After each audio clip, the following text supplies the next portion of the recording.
এই দেখো আমার কাছে রয়েছে কয়েক রকমের cold drinks, Campa, lemon, Appy, কোলাল, লাহোর সিকাঞ্জি, রাস্কিং। আর আজকে এই সবগুলোকে একসাথে মিশিয়ে দেখবো কি হয়।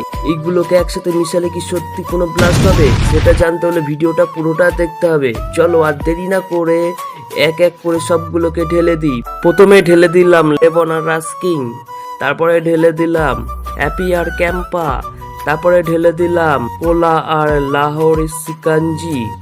ওয়াও, কালারটা কিন্তু একদম অন্যরকম হয়েছে। এবার আসল পরীক্ষা, এক চুমুক খেয়ে দেখি।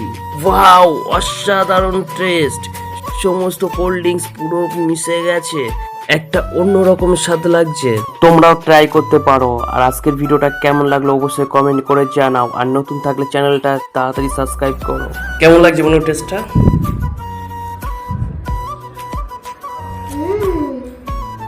সেই হয়েছে গাইস, সেই